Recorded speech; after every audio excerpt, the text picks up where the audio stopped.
Good morning, everyone. I want to ask you to buckle up your seatbelts.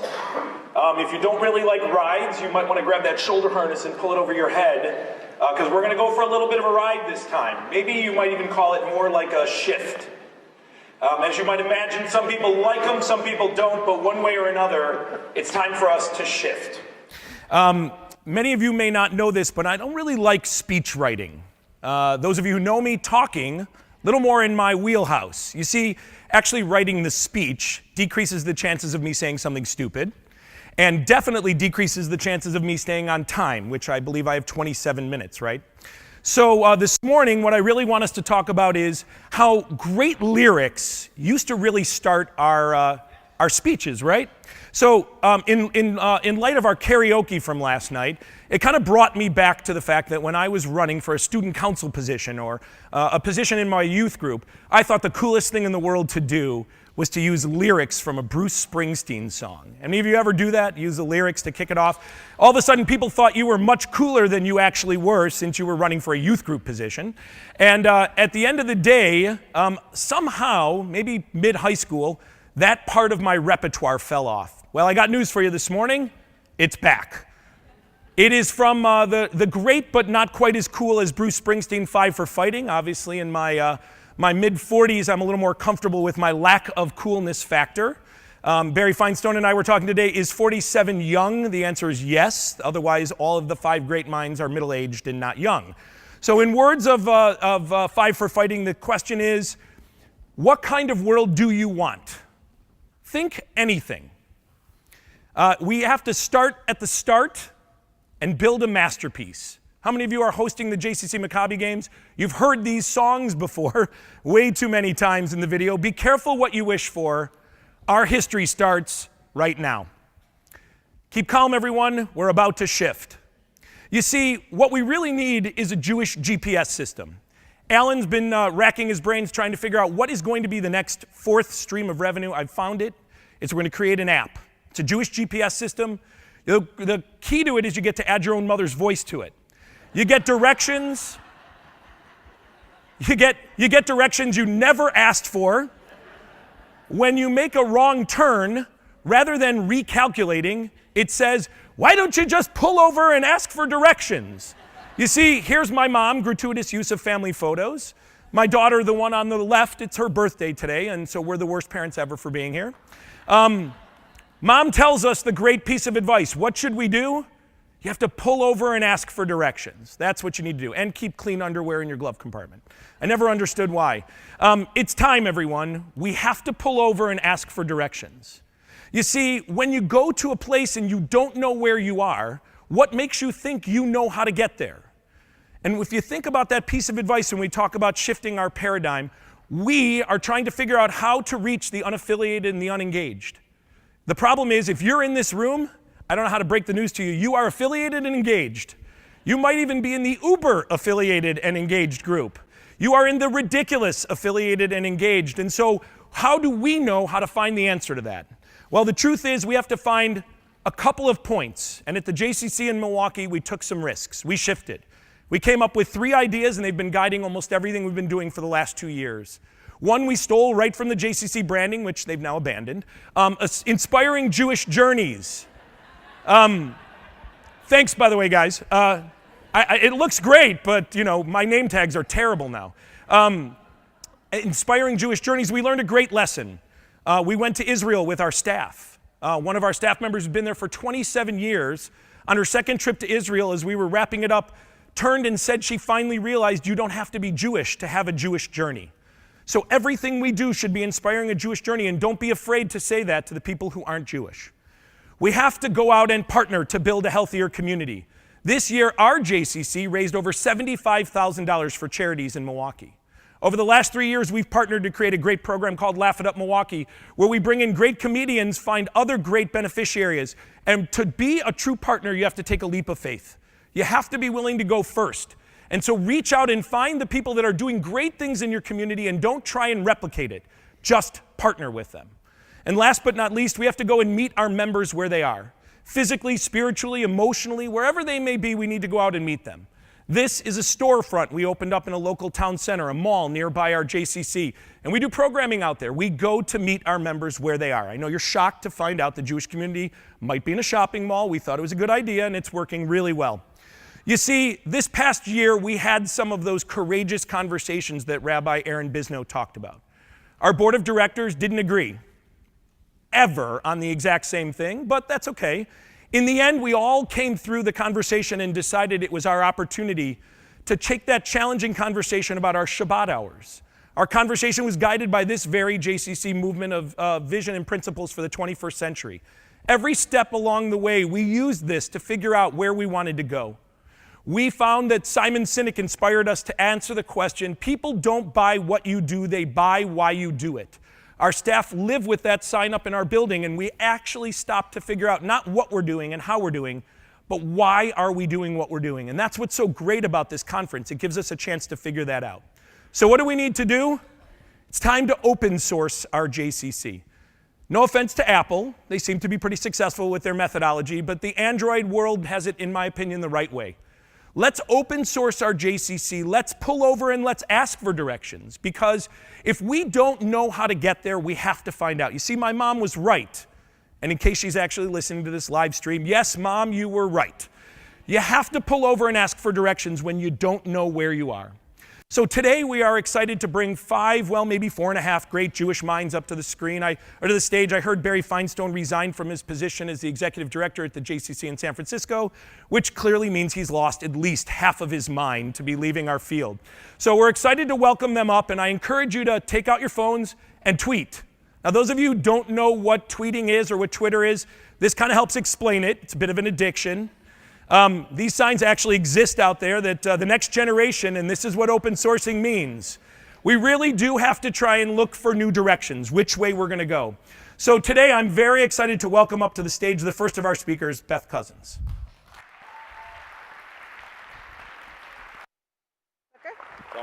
All right. Thank you very much, Mark. So I'm going to pick up on next. I'm going to pick up on the Uber engaged and Uber affiliated, and ask you to think about how you got to this room. Chances are you've been on some kind of journey, a Jewish one, a philanthropic one, a volunteer one, an organizational one, and some set of choices landed you here. What were those choices? What gave you the confidence to take each step forward and make choice after choice? As Mark implied, something that we all have in common is that we decided that we could be part of Jewish institutions.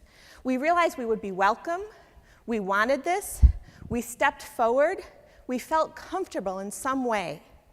This JTalk is about engaging those who can't do the same, who don't have the confidence or the comfort, who can't step forward.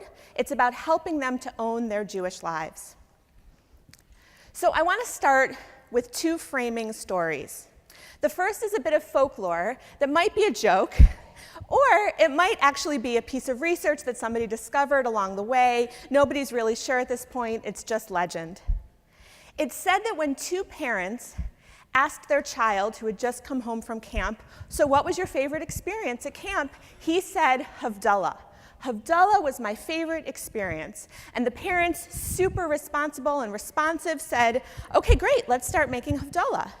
And the kids, the child, said, we can't do that. We don't have a lake.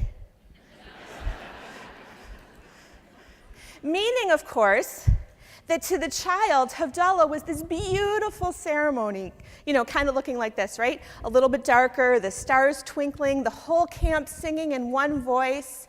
But more significantly, for the child, that was the only time he had experienced Havdalah, the only opportunity he had had to understand what this ceremony was. And so to him, the ceremony wasn't portable. It wasn't something he could own. It wasn't something that could take place within his life. It literally needed a lake. Okay, so the second story. I'm in my 20s, I'm at a wedding, a 5K post-race breakfast, a Super Bowl party, any one of a number of settings. This actually happened a lot when I was in my 20s. I begin chatting with somebody next to me.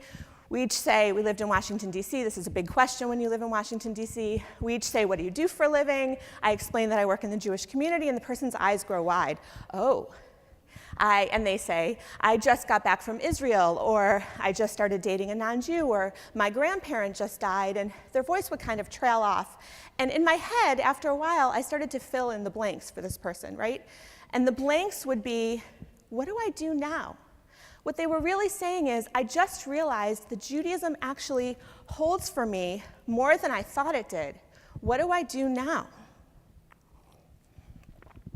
What does it really mean to live a Jewish life? My peers got to this question at 20-something because they got to Jewish adulthood with little understanding of what it means to really live an adult Jewish life. If pressed, they thought that Havdalah needed a lake, meaning they thought that Jewish life happened in institutions and that these institutions were not for them. They were their parents' institutions. They seemed foreign, inaccessible, even kind of scary. We've created this situation in American religious life and American Jewish life where we teach and preach that clergy are religious for us, that we're Jewish when we walk through doors, that our job is to sit in the pews and listen. We've said, come to us.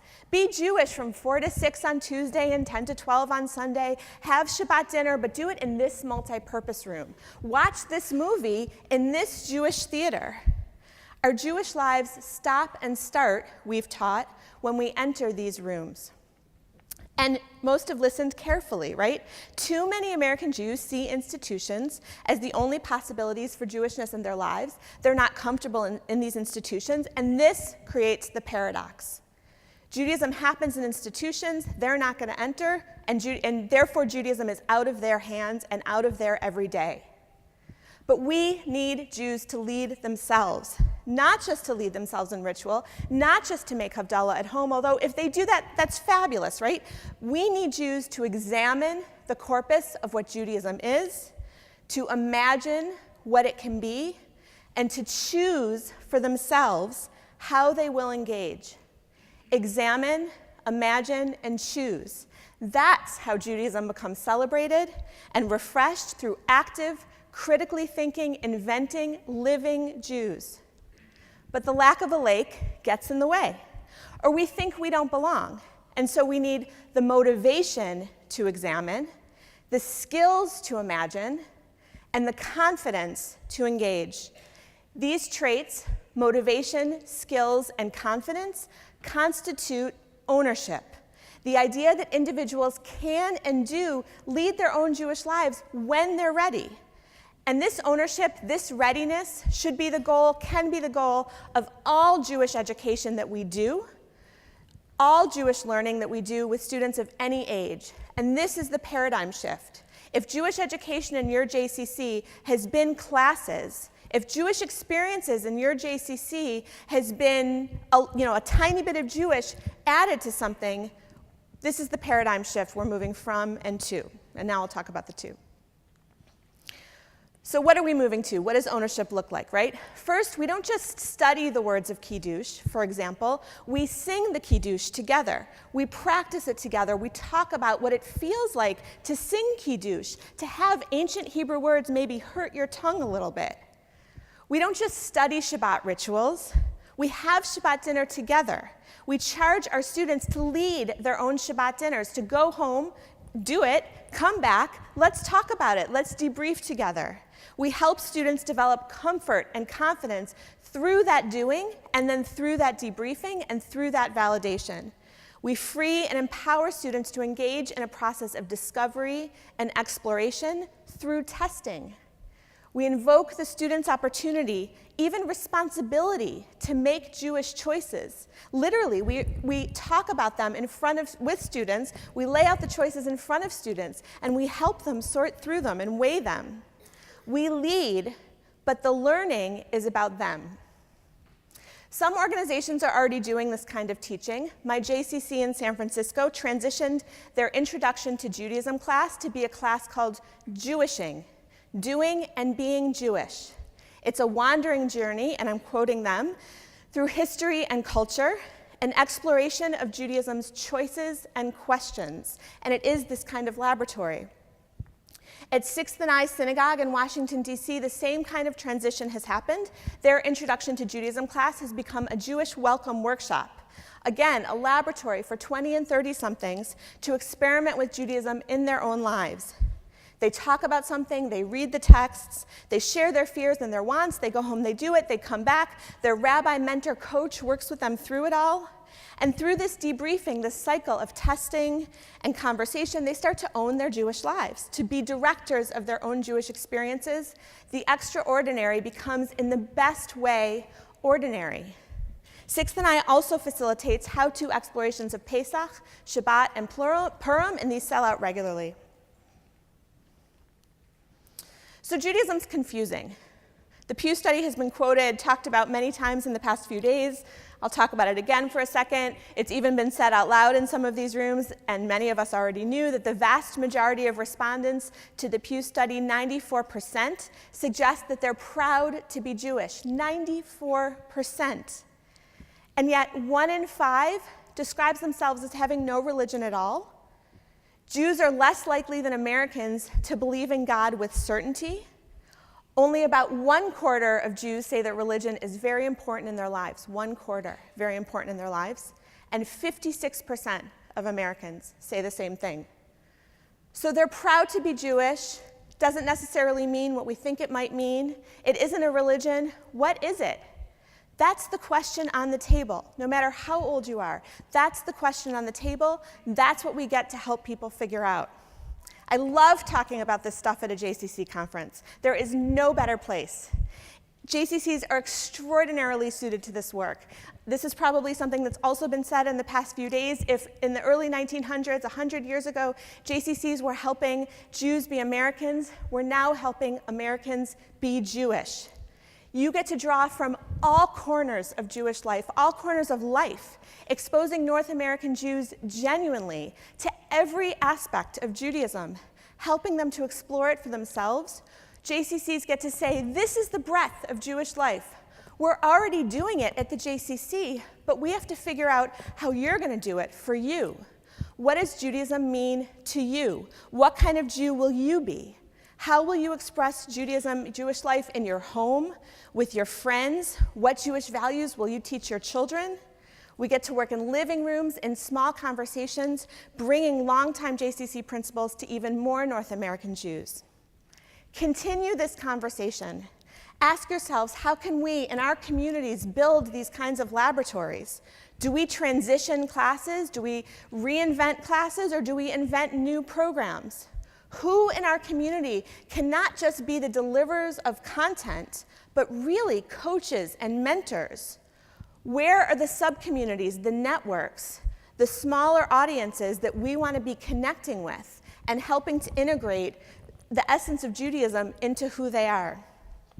We get to invent a new way of building and living Jewish community, not for the sake of community and not for the sake of building our institutions, but for the sake of building Jews. We get to help American Jews develop personal expressions of Jewishness that feel integral and true to their senses of themselves, helping them to step into ownership. What an incredible gift.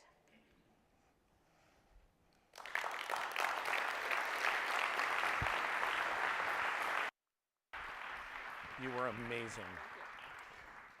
How about that? So I want to tell you that hashtag JCC Biennial, we're not seeing quite as many tweets as we had hoped, but I do want to follow up on 1 or 2 of them. Obviously, Beth is inspiring us, again, to shift. The example of shifting from helping Jews become Americans to the fact that now it's our time to ask Americans to become Jews and our role in that. So thank you for taking this theme and doing an absolutely amazing job with it. We also saw somebody tweet in, examine, imagine, and choose. Already your words are inspiring people, so thank you. What a fantastic job. I'm excited to welcome up to the stage Adrian Court.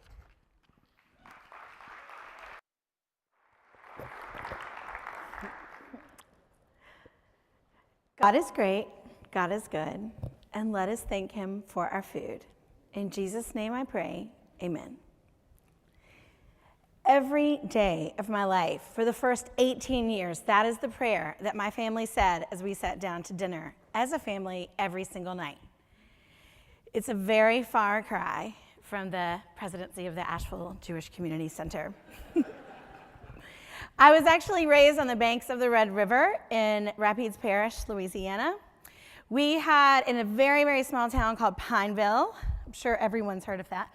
We had an elementary school, we had a high school, we had a Piggly Wiggly, we had the Walmart, and we also had about 115 small churches. No lie, all Christian, all Baptist or Catholic.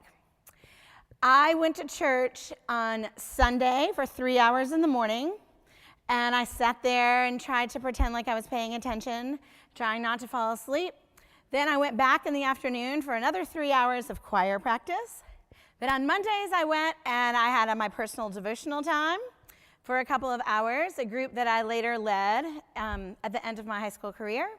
Then on Wednesday nights I went back and I had mission studies with another team of females.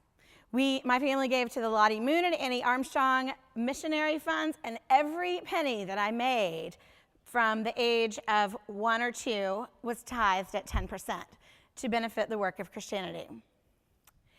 After I finished growing up, I moved to a teeny tiny one-horse town called Mars Hill, North Carolina, where I attended a Baptist university, and I sang in the choir 5 days a week and twice on Sundays and once on Wednesdays. I think that when you talk about the uber and super engaged, that was me. I was the uber super engaged Baptist girl. So in my mid-20s, about 22, or early 20s, 22, which is, by the way, not that far off from where I am now, I lost the halo, I ditched the choir robe, and like any good Southern Baptist would do, I ventured out into a bar where I met a Jewish man. We started volunteering, pouring beer together at our communities downtown after 5. We went to lunch a few times. We took a canoe trip. I fell in love, yada, yada. The next thing you know, we're having Hanukkah. Then we move on to Passover. So now we're about 11 months into our relationship, and we come home from our second night of Seder where I'm thinking, free booze all night. I'm all about Judaism.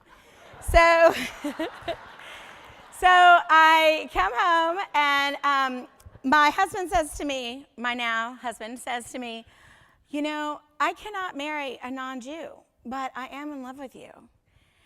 And I say to him, I mean, what's wrong with 8 nights of presents? What's wrong with Passover? I am in it to win it. Let's do this. So that was basically my short stick of conversion into Judaism. I jump in with both feet. We get married. You know, he's chairing the federation in our town. And I don't know about any of you other Southern women, but when your husband chairs something, you do all the work. So, right? I know. Okay, so now I'm bringing in bagels. I'm bringing in lox. We're asking people for money. I'm like, this is great. This is great. All of the Jews that I'm asking for money, we're getting these big gifts. We're ringing the bell, phone-a-thons, you know, big public events. I'm loving this, and I start to notice a theme. All of our institutions in our town, our university, our art museum, our community foundation, all of the things that are so important to me as an individual, not as a Baptist, not as a Jew, but just as a community, these things are important. And all of the same people that are giving us money are the same people whose names are attached to all these programs. So I start to pay a little bit more of attention to Judaism. So the next thing you know, I'm chairing the 10th anniversary gala of the JCC. I think I had been there twice. When I was asked to do this by my friend, who was the executive director at the time, I'm chairing this function, and I'm at the pool, and I'm like, I don't feel that well. Well, I was pregnant. So I didn't know this. I took a pregnancy test. I called my husband. I said, guess what? We're having a baby. And he said, I'll call you back. And I say, okay, great. And we're on speakerphone, of course, at his office. And he calls the JCC. We go onto the waiting list. There was never any doubt about where my kids would go to school. If it is an exclusive place, we're in. So the JCC was definitely the place to be. I'm looking around, I'm looking at characteristics of the J, and I'm thinking, this is what I want for my baby. This is exactly where I want to be. So my truest love, Chloe, who is here, started at the J and then graduated from Shalom School. So I go home one day and I'm loving Shalom, and at this point I'm getting on the board, and I'm running the blood drive, and I'm working the front desk, and I'm passing out snacks at the pool with pledge cards, the whole thing. So I come home. Now Chloe is in elementary school, public school, huge difference from our tiny little incubator of a JCC. And I come home and I say to my mother-in-law, "Where's Chloe?" And she goes, "I don't know, I think she's outside." And so I start walking around the neighborhood. I see Chloe, and she and her friend are going door to door raising money for our animal shelter. This is not a sanctioned fundraiser. This is my little philanthropist outside raising money for a group that she was introduced to at the JCC, because this is what she chooses to do in her free time. She's the top seller of Girl Scout cookies. She's on it for Jump Rope for Heart. And soccer team labels they pass out at the game, we have them filled out in the car to raise money for the soccer team. That is what I am so proud of, that my daughter walks away from the JCC knowing. It's a sense of community. It's a sense of pride. And I think that as a non-Jew coming into this organization, we do not need to be afraid of being Jewish. This is not 1960s. When my father-in-law moved to the South, he married my mother-in-law from Virginia. His name was Bernie Coates. He was a top seller on the East Coast of women's swimwear. Nobody would take his call. So what did he do? He had to feed his family. He switched from Bernie Coates to Bernie Court. All of a sudden, success. This is not 1960s. We do not need to be afraid of being Jewish anymore. We have the Asheville, not JCC, but the Asheville Jewish Community Center. We have Shalom School. Our whole title of our after-school program is our motto is your Jewish home away from home. We have values, that people want. We have standards of excellence. We have the best camp. We have the best pool. We have a best preschool. We have waiting programs, waiting lists for all of our programs. Our JCC does not have a fitness center, and more than 50% of our members are non-Jews. And this is coming straight from the heart of the Bible Belt. I went to Billy Graham's 90th birthday party a few months ago. I was there, sitting at the table with these old choir members that I used to perform with, and it was incredible. And there were 3 Jews in the room. Me and the mayor were 2 of those. The president of the Jewish Community Center and the mayor of our amazing, amazing city. And we were proud to be Jewish. She was a lifeguard from the JCC. She was the president. I don't even want to know what's next for me now, because I'm definitely not being the mayor. But I think that what we have at the Asheville JCC is what we all have as Jews. In our own religious journey, in our own communities, we don't need to shy away from being the Jew anymore. We don't need to change our last names. I want to be Adrienne Coates. I think that's a great name. I want everybody to know that now, at the end of the day, my family, my Jewish family, we're going to be those leaders in the community. We're going to be standing out there. We're going to be owning businesses that contribute to the community. We're going to be the smart people. We're going to be the active people. We are Jews. And so at the end of the day, now, when I say the prayer with my family, we end it like this. Hamotzi lechemin haaretz, amen.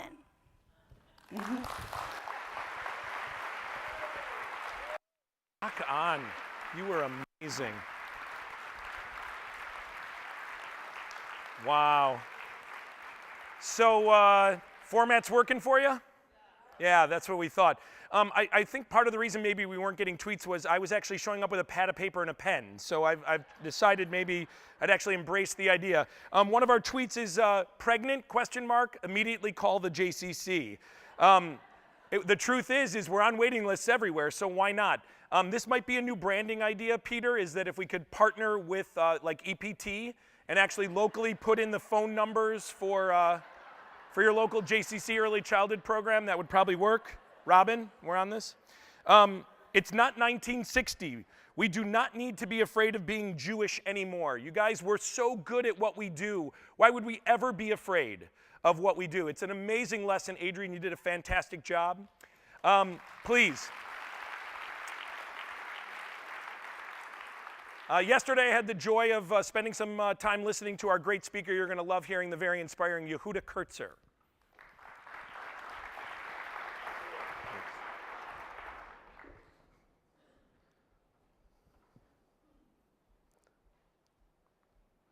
Did you guys make this order on purpose?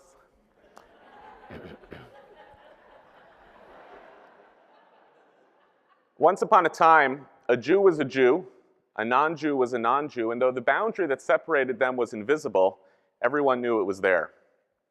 Jewish identity in the pre-modern age divided us between Jews and Goyim.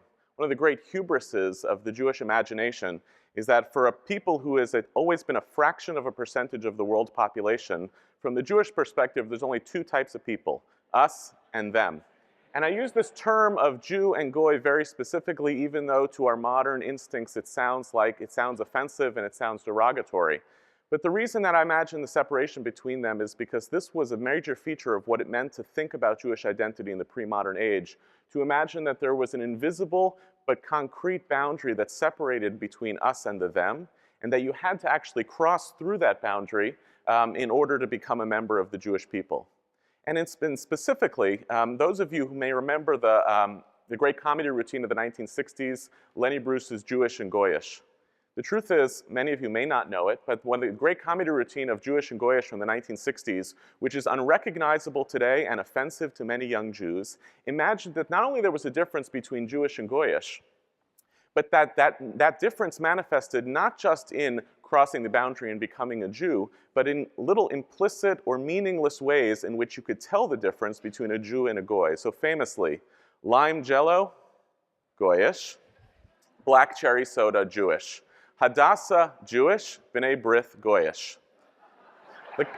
The idea of the Jewish-Goyish routine, the notion was, obviously, to cross the boundary literally and become a Jew means you have to convert or do a whole bunch of things in order to become a member of the Jewish people, but that implicitly we understood that there was something that differentiated us between us and them. And how did this come about?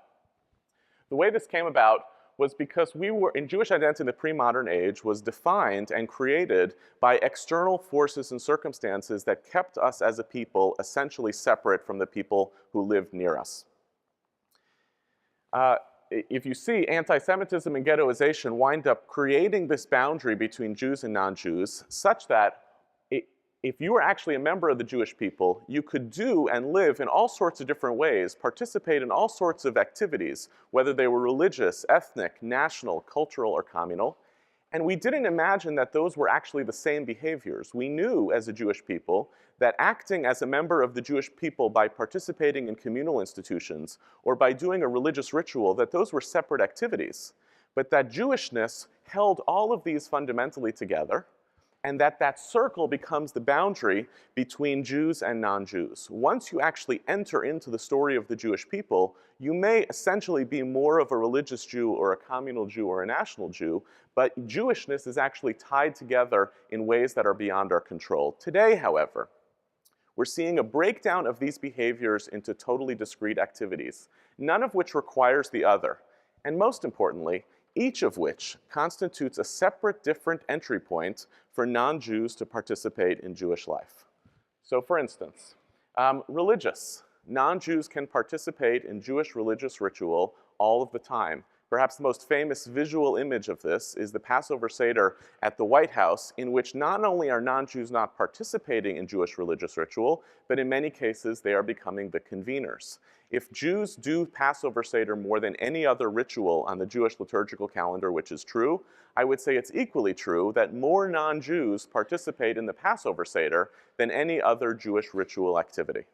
So it's possible already for non-Jews to participate and to enter into the Jewish people by participating solely in religious life without crossing the boundary and becoming a Jew.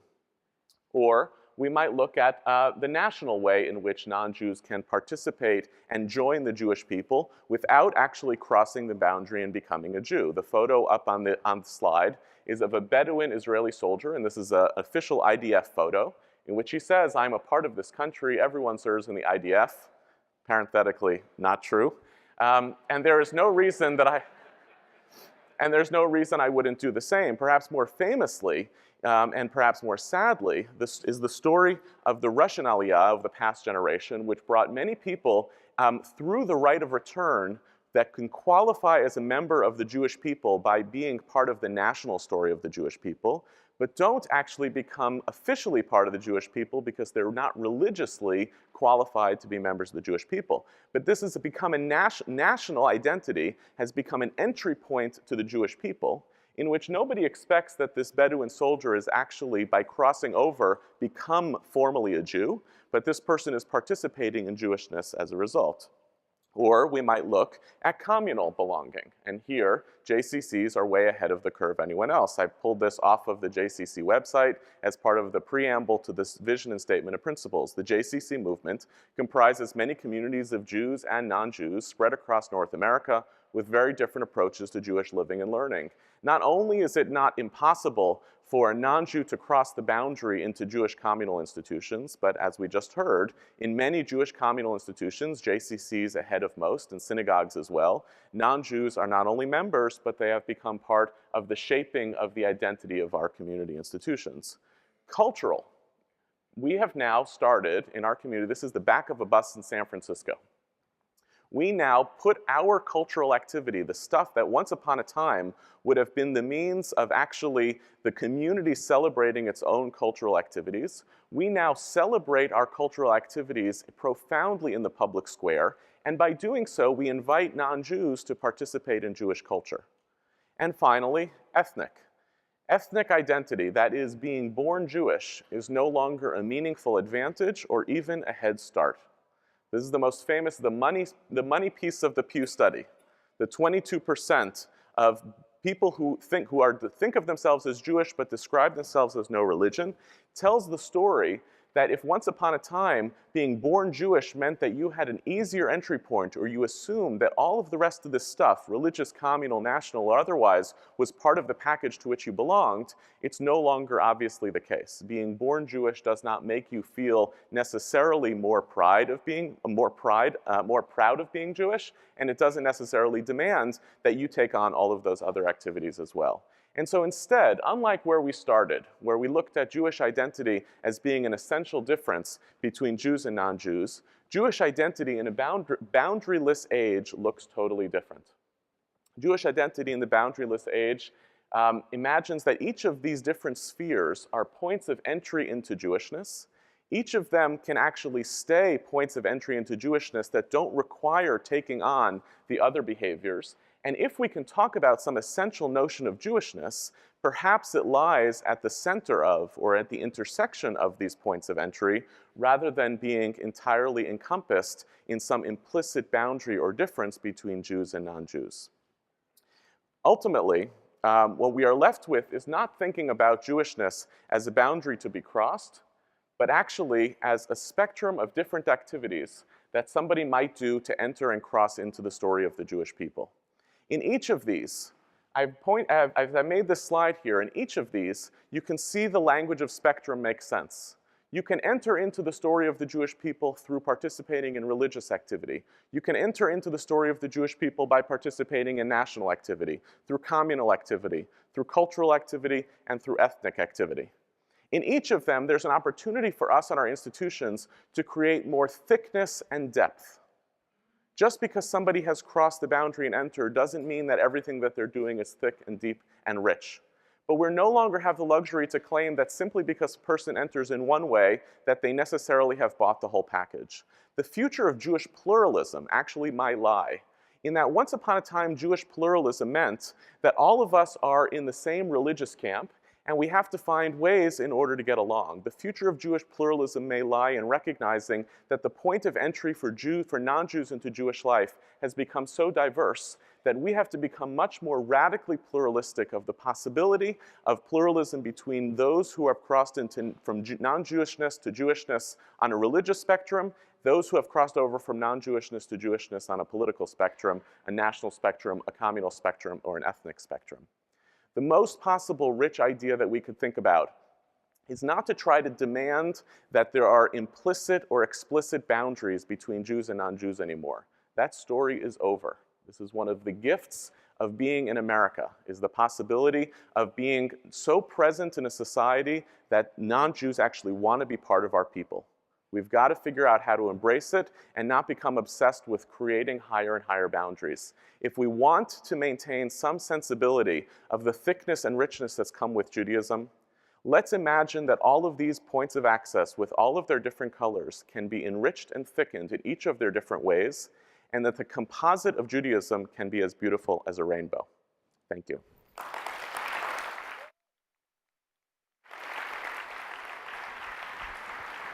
Outstanding.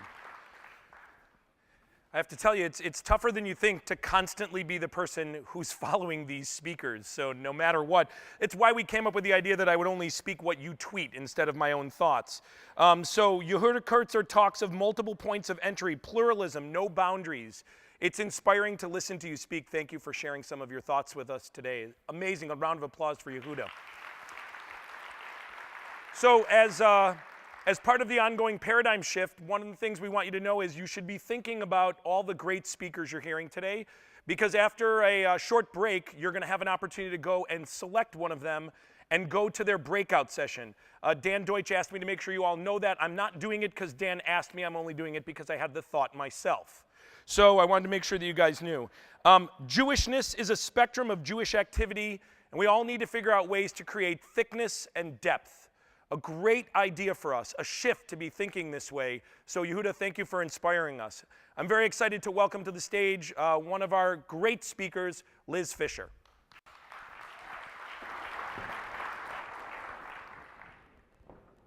Hi. So I think that Mark started by calling me middle-aged. I'm pretty sure that's how this whole thing started. And we actually, before at the table, were having a little chat about being Gen X. I am definitely part of a very small generation called Gen X. But I'm also very lucky in that after they had me, my parents had 2 more daughters. And then after they had those 2 more daughters, they waited a little while, and then they had a 4th daughter, potentially because they were thinking maybe she'd be a boy.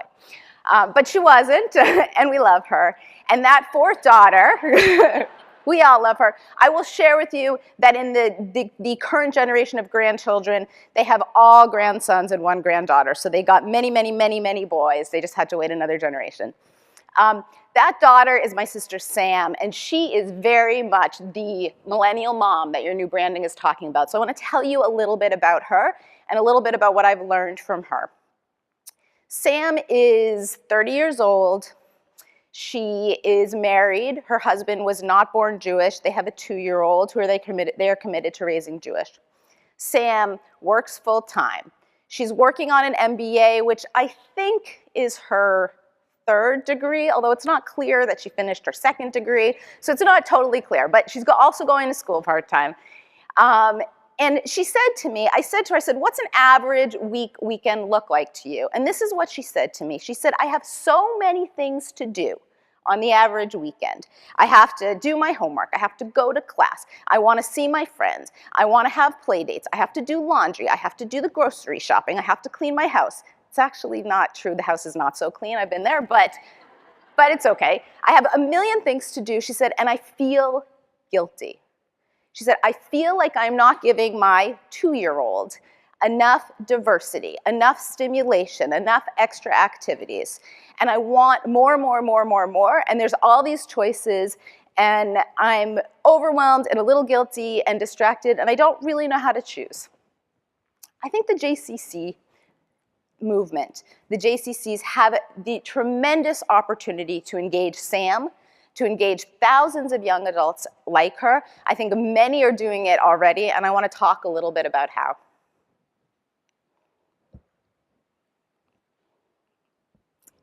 So first I just want to talk about who are these millennials, right? What's this millennial mom? I feel in some ways a little lucky because after we had started to talk about what I was going to talk about today, Chris called me and said, hey, I've got some secret branding to share with you, all focused on the millennial moms. So I know you've been talking about it a little bit already. Millennials are 27% of the population. They're more numerous than baby boomers, and they're projected to outnumber non-millennials by 2030. That's the largest of any group in the country. And the millennials are estimated to have $1.3 trillion of consumer spending, which is only increasing. $1.3 trillion. So who are they and what are their interests? The classic millennial example, in my mind, is CrossFit, right? It's not exercise, it's a way of life. If any of you are familiar with CrossFit, my guess is that some of you are. CrossFit is an exercise, but it's not an exercise. It's a fitness group with a special kind of gym that they don't call a gym, they call a box. It has a die-hard devotion. It has a way of eating called paleo. It's a total way of life. It's a great example of the multiple layers in which millennials live their lives and are interested in maximizing every moment. I was in a conversation, some of you were in it yesterday, about sort of, do JCCs give meaning or do JCCs meet needs? In the millennial audience, it doesn't really matter because meaning is a need to millennials. Millennials were raised by many of the people in this room to believe and to need meaning. And so the two are always layered on top of each other. And in the millennial audience, there's always this multiplicity of every single moment is maximized, right? Can't just be on one screen, I have to be on 4 screens. Can't just be going out with my friends, I also have to be networking and learning and doing something else. It's more. It's the resume building that they started on in, I don't know, at, 7 years old when they're selling, going door to door, like Adrian's daughter, and continues to this day. Age elasticity. Millennials are closer to their parents and their children than any generation before. Millennial moms in particular are really interested in brands that can also expand to their parents and to their children. So, example here, which she may kill me for sharing. My sister Sam that I told you about, when her now husband, my brother-in-law James, whom we love, asked her to marry him, she said, and I quote, "I think I want to say yes, but I'm gonna call my mom first." And she did. And my mom said, well, honey, and I think it's great and whatever, and then she said yes, right? It's not uncommon. Millennials are super close to their parents. They're super close to their children. The brands that are reaching them best are brands that understand this and are reaching multiple audiences. Let's take Starbucks, right? Starbucks is a coffee shop. 20 years ago, coffee shops sold coffee. Starbucks sells coffee, but Starbucks also, in their little refrigerated case, sells juice boxes, cheese sticks, kids snacks, right? Because they understand that for the millennial mom, she's gonna be serving multiple needs at one time. So hashtags. We talked a little about Twitter. I don't know if people know what a hashtag is, but it's that little pound sign with a word, right? That people use to kind of tag and collate photos, tweets, Facebook posts, those kinds of things. The top 3 hashtags for the millennial audience are, number 1, love, L-O-V-E. Number 2, adventure. Number 3, TBT. What's TBT? Throwback Thursday, right? It's on Thursdays, people are on Facebook, you may see on Thursday, people post pictures of themselves as little kids, of their parents. For millennials, life is about social connections, that's the love piece. It's about having new experiences constantly, maximizing every moment, that's the adventure piece. And it's about nostalgia. Not nostalgia, by the way, for their grandparents, well, for their relationship with their grandparents, but not nostalgia, I mean like for history, right? Not in the birthright world, the birthright branding isn't about connecting people to sort of nostalgia about the land of Israel. It's nostalgia in some ways for their own lives. Like that's the cycle of life we've taken up. It's nostalgia for when they were 2, or potentially nostalgia for seeing old pictures of their parents, those kinds of things. So in the Jewish context, who's the Jewish millennial? Birthright has offered up a huge opportunity and a serious number of potential consumers of Jewish life. There are over 265,000 people in the United States who have been on Birthright since 1999. The oldest of those are probably close to 40. There are many, many thousands in their 30s, prime JCC consumer age. In 2013, there were 30,000 young adults who went on Birthright from the United States. In 2014, there are going to be 35,000 young adults. We're talking about huge numbers. We've done a number of communal research studies on who these people are, right? And both from Birthright and not Birthright. And there's a few themes that emerge, right? The most significant common denominator of this population, unfortunately, is there's no common denominator, right? This is a generation of individual by individual by individual by individual. All of the members are different. They care about different things. The ways in which they're creating their identity are very, very individualistic. Institutions are not a draw. Friends are a draw. Peer networks, hugely effective, right? What brings people to the table? Friends. By the way, I don't think that's unique to millennials. I think that's very true across the generations. In every circle of friends, and I know this is true for me, and I am sure it's true for you, there's one or two people that organize everything, and the rest of us kind of just go along and do what they do, right? When I want to send my kids to dance class, I call my friend and I say, hey, where are your kids going to dance class? And I do that, right? And that's true. That's true for me. It's true for my parents and in-laws. It's true for my kids. That's the way we organize our lives.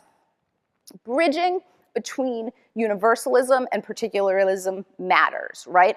The millennials are interested in their own specific identities. Their friends are interested in their identities. They have friends who are Korean American, African American, gay, straight, transgender, all super important in, sort of particularist identities, but universalism, hugely important, right? Care broadly about the world. Very hesitant to say any one of those groups deserves more, is more close or less close to them. There's also tremendous, I'm gonna call it competition, right? Organizational opportunity. Stephen Cohen said yesterday in a session I was at that the Jews are more entrepreneurial than other ethnic groups, and there are hundreds of programs, maybe thousands of programs in the Jewish community reaching out to this audience. And then, you remember my sister Sam, right? There's work, there's resume building, there's fitness, there's friends, there's parents, there's graduate school. Millennials are really distracted. I saw on the wall outside, I've heard a lot of times this question of millennials being disengaged. They're not disengaged. They're really engaged, but they're highly distracted. They have a million options. So, can we think of a place that has some experience with a customer who wants to meet her own needs, wants to feel social connections, is nostalgic for her childhood, and wants experiences to share with her parents and children? You know this. This is what the JCCs do. It's what you are and have been for years. The JCCs are poised to seize this opportunity, and many JCCs already are. The JCCs have more infrastructure than any other system. There's 175 JCC buildings. It's 20 million square feet of indoor space. That doesn't count pools, fields, picnic tables, outdoor space, etc. Thousands and thousands of acres of rural campsites. JCCs, I know you may feel like you're struggling for money. You have total operating revenues of $1 billion. Huge opportunity and system. You have over 2 million people participating in your programs a year. And we know that the JCCs aren't just about that stuff, right? The JCCs are about community. I, too, got pregnant, told my good friend. I told my parents, I told my good friend, and she said to me, quick, get on a wait list, right? Before I told anyone else, I was on a JCC wait list for daycare. And on my son's first day of daycare at a JCC in St. Louis, I dropped him off and I got to my desk and people started calling me, colleagues, friends, oh, I just saw him, he looks great, don't worry, he's fine, he's sleeping, he's eating, all day long, right? You're like this, right? There's not this anonymous. I have friends now who watch their kids. Now there's cameras you can watch your kids. That my son is about to be 11, that's new technology. But it taught me the JCC is more than just a place you leave your kids, it's community. So the JCC has what it takes. The competition is fierce and the consumer is highly distracted. I want to give you just a few quick examples of the distracted consumer. Of how you can reach the distracted consumer. The first is thinking about these hundreds and hundreds of organizations that exist and how you can bring brands that are reaching young adults into your JCC, partner with innovative organizations, bring the brands they love to you, right? The business model on this is Whole Foods, right? Whole Foods looks different, has a consistent brand kind of across the country, but Whole Foods in Brooklyn has a record store, right? Whole Foods in San Francisco probably has that green algae juice, right? So this is the model, right? JCCs, by the way, do this all the time, right? You do this with spinning and with music together, but it's time to think about doing this with innovative Jewish organizations. The second piece is building outposts where your customers are. Look, Mark just showed us his, and I'm not going to talk about it more. I will say that I am a proud parent of my daughter, who was a camper at the Kings Bay Y in Brooklyn, who are building these JCC outposts everywhere. It's sort of like Dunkin' Donuts. Wherever you look in Brooklyn now, there's a little tiny JCC, probably the size of this stage, maybe a little bit bigger, right? Take the JCC, bring it to the mall, bring it to neighborhood. My sister Sam, I said to her, would you join a JCC? And she said, maybe if it were 5 minutes away from my house. 5 minutes. That's all I want to drive. Reach people through their friends. The folks at the Meyerson JCC in Cincinnati are doing this in a really interesting way. What really matters to millennials are making friends, having social connections, maintaining their friends, expanding friendship circles, and moving their friends, like getting their friends to go with them to do things. At the Meyerson JCC, they picked 30 people that they identified who were connectors. They gave them free membership to their JCC for a year and said, hey, bring your friends. Hand-picked people who they knew were connectors in the community and said, bring your friends. So I have a confession to make. I have two confessions. One is that I'm way over time and I'm sorry. The second is this. I've had on my slides for, 6 weeks, something that just says closing, right? And I haven't had anything really because I haven't known exactly what to tell you. TED Talks are supposed to end with this call to action, right? I can't stand here and tell you what to do. I can't stand here and say, if you only do this, people in their 20s and 30s are going to join your JCC. Here's what I know. What I know is you're going to figure it out.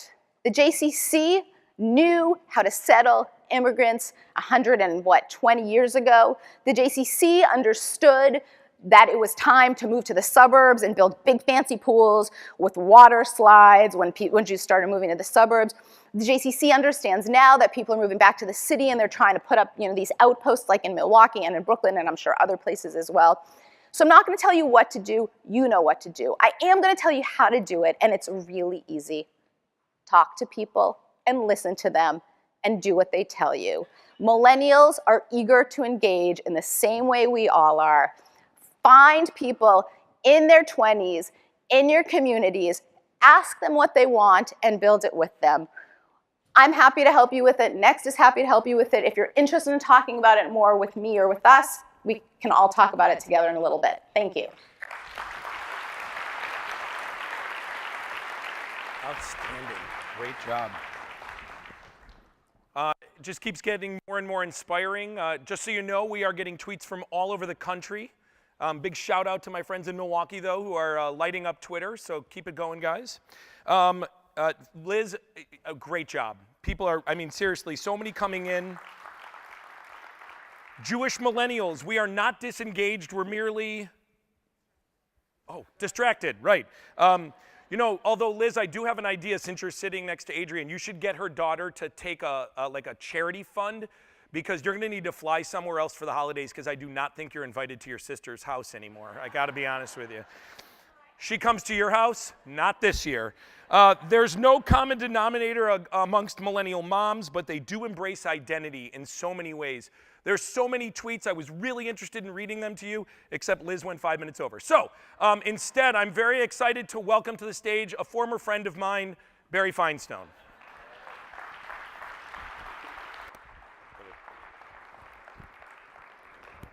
Can we just turn up the lights a little bit, just so I can see my victims? Just a little bit, please. Okay. There are 2 golden rules to raise money successfully in North America. The first one is, when you make the ask, shut up. It's just a big game of chicken, so you got to be really, really quiet. Because if you speak before they speak, your gift's coming in half. The second golden rule of successful fundraising in North America, Jewish community, is it's really helpful to have a Scottish accent. So, let me tell you about this true story that happened about 3 years ago. I will change the name, but I was meeting Pete to do a solicitation. And I like to take my victims to a restaurant that is diagonally opposite the JCC in San Francisco called Ella's. So if you ever come there for a meal, you might want to think about whether you bring your checkbook or not. And I sit down with Pete, and I know Pete. Pete's in his early 60s. And Pete and I sit down, and the waitress comes over, and the waitress reads the special that morning. And the special that morning was eggs scrambled with sausage, bacon, ham, shrimp, mussels, scallops, with a sprinkling of Parmesan cheese. It was so not kosher, it was almost kosher, right? It almost, that whole 2 negative things becomes a positive. It had almost come all the way back around. Pete, who I know, I've known him a little bit, and he and his wife and myself and Ellen have gotten together, so we've seen each other socially. He sheepishly says to me, "Are you okay if I order that?" To which I say, "You can order whatever you want. I really don't care." The food comes, he orders it, we eat, we have a lovely conversation. I make the solicitation. He likes to be solicited over a meal. And then, he says to me after the solicitation, "I'll get back to you. I want to go back and talk to my wife. I'll let you know." But it was really bothering me that he asked for my permission, because we know each other. He knows that I don't eat pork and shellfish, and I know that he does. But here we were in this JCC solicitation moment, and he was feeling somewhat uncomfortable. So I said to him, and this is exactly what I said, "Hey, why did you ask me?" And he fumbled away some crappy answer. And I decided I wasn't going to let him off the hook. And I said to him, "Okay, Pete, let me ask you this question." And this is exactly how I phrased it. "Do you think I'm a better Jew than you because I don't eat pork and shellfish?" And he kind of said, "Yeah, I do. I think that you're a better Jew than me because you don't eat pork and shellfish and I do." I said, "Okay, follow me here for a minute. What happens if you knew the following about me? That I don't eat pork or shellfish, but every night when I go home, I beat my wife. What happens if you knew that I don't eat pork or shellfish, but I figured out a way," and I pointed across the street to the JCC, "I figured out of a way to embezzle $10,000 a month from the JCC. So am I still a better Jew? Bernie Madoff, better Jew?" And at that point, he's like, "Okay, I get it. I get it." 2.5 weeks later, 3 weeks later, I get a handwritten note from Pete with the check, which, by the way, he gives anonymously to the JCC. So we can talk about the value of giving and how does that make him a better Jew. And he puts in a little note, and he says on the note, he said, "Thank you for breakfast. Had a great time. Here's the check. And I want to tell you the following little story, that when I was 16 and growing up in Brooklyn, I snuck into McDonald's and grabbed a cheeseburger. And I walked out, and I'm walking along the street to my house, and I literally, as I'm chowing down, ran into my rabbi. It gave him hell, right? And he said, "I've been carrying around that burden for the last, 30, 40 years. It was a serious burden for him, right? He didn't, So why do I tell this story? Because I believe that a paradigm shift that we all need to make at JCCs and in other Jewish institutions around the country is we got to get out of the good Jew, bad Jew business. We got to get out of all the labeling business of we're not in the business of making people better Jews. I don't even know what the heck the statement means. How do you decide who's better, who's worse, who's good, who's bad?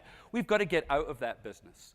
And because there are hundreds and thousands of people like Pete of all ages who don't want to be labeled as good Jews or bad Jews. They just want to be Jewish, and they're trying to figure out what that means. And we as JCCs, of course, are incredibly positioned to handle that because we don't have an agenda of making people better or worse. So I'm a card-carrying member of a conservative shul in the Bay Area.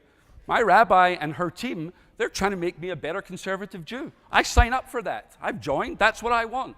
Right? That's their job. But at the JCC, we're not into that because we don't own Jews.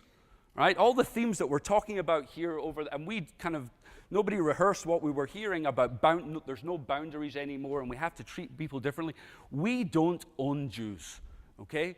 But we do have a responsibility to infect them in such a way that makes their Judaism seem interesting and wonderful. So what's that challenge? That challenge, in my opinion, presents itself in the following manner. Here's what we all have in common. We all have Jewish as our first name, Jewish Community Center of, and we all have the same last name, just different cities. In my case, San Francisco, Boston, Cincinnati, Louisville, Atlanta, it doesn't matter. We all have the same first name, and we all have the same last name.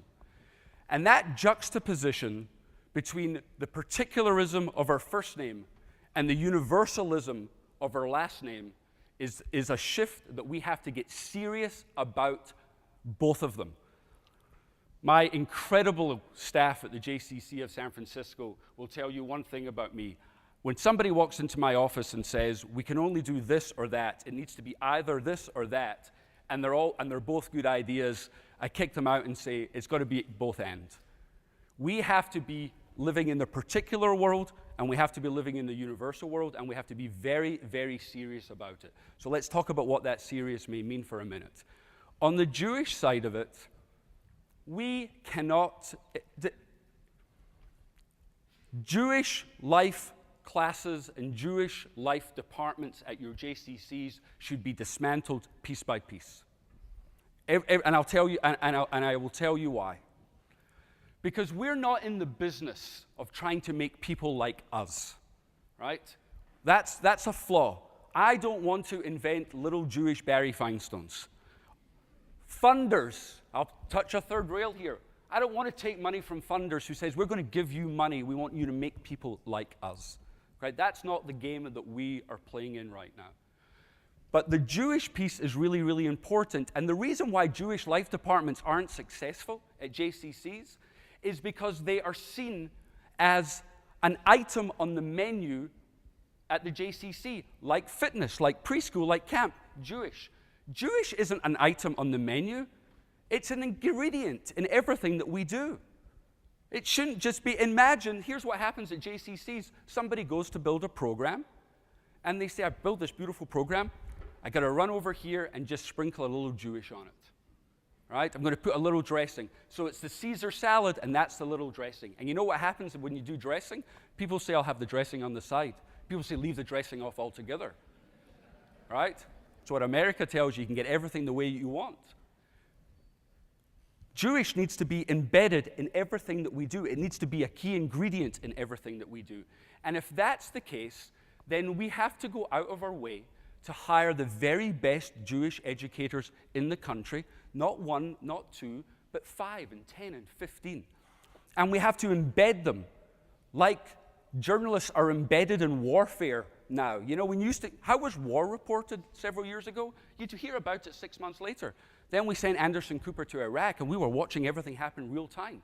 Well, we need to have Jewish educators, not just in our preschool departments, and not just in our camp departments, but in our fitness departments. Can you imagine a world where a Jewish educator is meeting with a group of personal trainers every week and talking about the beauty of the particularism of our religion and the beauty of wholeness and wellness and all of that, and that shifts out? We have to get very, very serious. We can't have one, we have to have 5, 10, and we have to be partnering with funders, with Jewish education establishments to be able to take these thoughts very, very seriously and handle them seriously. Show me where an organization spends its money, and I will show you its priorities. So the particularism is key, but the universalism is also very key, because we're living in a different world. And the universalism of San Francisco or of Louisville or of Boston or whatever is absolutely key. And all the other of my fellow speakers, who were all incredible, they all talked about that in some way, shape, or form. This isn't 1960, Adrian said. This is different. We should be proud about who we are. We should be proud about this. Well, I can tell you, my 14-year-old daughter and 12-year-old son and 7-year-old daughter, they're living in a universal world. And my 14-year-old daughter goes to Jewish camp, went to Jewish day school, goes to Jewish high school, but she's also still proud of her universalism. And we need to find ways to talk to her. So, wherever you are in your city, we need to be at the tables dealing with the civic and civil issues that exist in our city. And if poverty or homelessness is important to you and is important and is an issue in your city, which is in every major city in the country, then the Jews need to be at the table. Not just writing checks, which we do, by the way, or not just volunteering, but actually getting very serious. And the way that we deal with that universalism right now is every Yom Kippur, we go and we take our bag of groceries and we drop it off at shul. It's lovely. It's a beautiful thing. It teaches all sorts of things. It makes no dent in hunger in the country. There are 75 million meals missing in the Bay Area every single year. And we take our bag. Again, it's a nice idea. It teaches a lot, but it doesn't do a dent.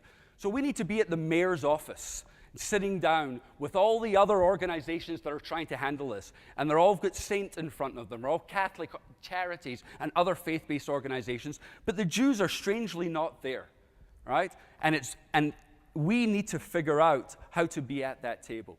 When we bridge particularism with universalism, when we don't play it as an either-or, but when we play it as an and both, the future of the Jewish community, I believe, will be in great, great hands. But we, as a system, and the Jewish community of North America must not pick one or the other. Nobody owns Jews. You can't tell them where to go or what to do. And unless we create a wide-angled lens to look at them, we will fail. I don't believe that we will, and I believe that JCCs will be at the forefront of all of that. Thank you.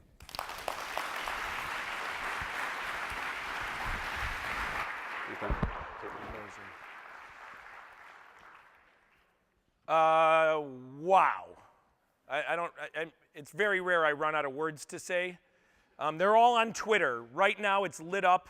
There's been a sudden spike at Rosetta Stone in people trying to figure out how to get a Scottish accent. There's so much in Twitter I can't read it. We're running out of time. So instead I'm going to close with one great tweet. TED Talks, they shouldn't end with a call to action. They should end with a call to lunch. Everything, if you notice, goes back to food in this place. It's unbelievable. But it's not a call to lunch. We have a few things we got to take care of, so a little bit of housekeeping for a minute. Those of you who want, every one of the 6 of us are breaking out for our sessions. We hope you're going to come and join us. We really hope it's still raining, so you're going to come and join us. But I want to make sure that you quickly have a pen. You can write down where you want to go. Beth Cousins is going to be, all of the speakers are going to be on level 3 in Aqua Salon D. Barry Feinstone is going to be in Aqua Salon C. Liz Fisher is in Aqua Salon A and B. Adrian Court is in Aqua Salon 300. Yehuda Kurtzer is in Aqua Salon EF. And I am in Aqua Salon 311B. Begrudgingly, I'd rather go to one of their sessions, but I have to do mine anyways. So we hope that you've enjoyed this JTalks. It was, yeah, please give it up for all the amazing speakers. You got to tweet, you got to tell us if this worked for you. We felt great about it. Immediately after the breakout sessions, you have the opportunity to go and see all of the Zahav Awards. And then we're back here for lunch. I'm going to be playing piano and singing. So actually, it'll be Ethan Bortnick, who's substantially better at it than me. Thank you all very much. Have a great rest of the morning.